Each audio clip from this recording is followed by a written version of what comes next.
I'm back. So we just ended that Bud was talking with Nick's dad, Tom, and Bud couldn't remember Nick's name. Tom, that's Nick's dad, shifted his chair and nodded. Yes, he's quite something, that's for sure. But I tell ya, Bud, excuse me, I'm ready for it all to just die down and blow away. Too much fuss. Instantly, Bud saw how to get what he wanted. Well, Tom, I'm afraid it's not really going to go away.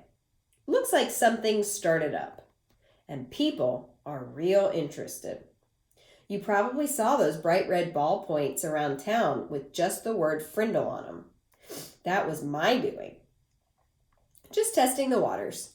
But your boy, he owns that word. I got my lawyer to apply for a trademark a few weeks back because that's just the way I am. New thing comes along, I like to be right there in the middle of it. He grinned at Tom Allen, and Tom smiled back weakly. Right now, I got a shirt printer in Massachusetts and another one in Chicago and another one in Los Angeles making t-shirts with the word Frindle above a picture of a pen. I mean, a Frindle. Each supplier has orders so far for over 20,000 shirts. Profit on every one of those is going to be $2, maybe $3.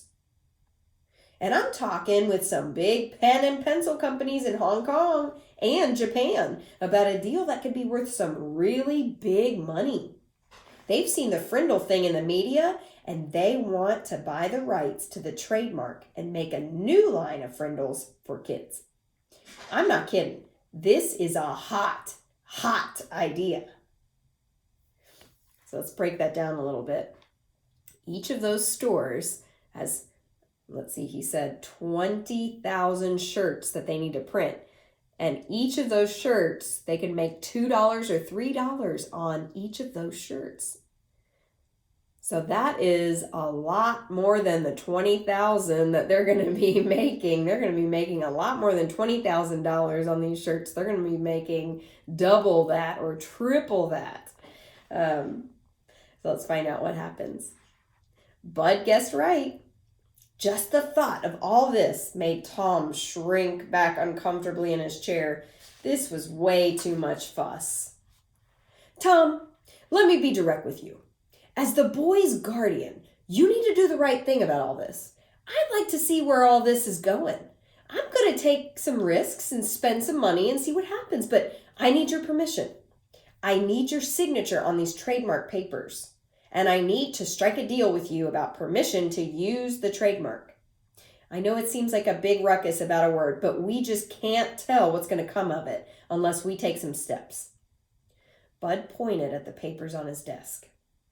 That's a contract, and it's fair and honest. It gives your boy 30% of whatever profits I make. That's a fair royalty, generous for this kind of deal.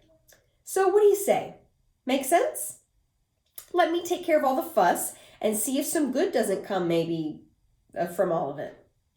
The papers and a pen were there on the desk too, next to Tom. He looked at Bud, then he reached over and he picked up the pen. He signed both copies of the trademark papers and 3 copies of the contract. I've got no reason to doubt you one bit, Bud, and I sure don't want to mess with any of this myself. Is that it? He said, standing up. Not quite, Tom. Here. Then Bud Lawrence handed Nick's dad a check for $2,250. What's this for? That's what I owe Nick for the sales of the Frindles from the first 3 weeks, explained Bud with a smile. Tom looked at the check and said, This is terrific, Bud, and I'm really glad about it because it'll sure help with Nick's college. But I wish you'd just keep this between us. If Nick knew, he'd probably stop mowing lawns and I'd never get him to save another penny. So just between us, okay? Bud said, Sure, Tom, I understand. Just between us. And they shook hands. Mr. Allen left Bud's office and walked across the street to the savings bank. He set up a trust account for Nick, And the bank manager said he could make arrangements with Mr. Lawrence so any other money would be deposited automatically. That sounded good to Tom Allen. If he never heard another word about it, that would be fine. As Nick's dad walked slowly back to the hardware store, he wondered if things were ever going to be the same again in his quiet little town. So take a minute to think about, do you think the town's going to settle down, or do you think it's going to get bigger and bigger and bigger? Ava from the other room says, bigger and bigger and bigger. Maybe you're right. When I start back again, we'll start on chapter 13, Ripples.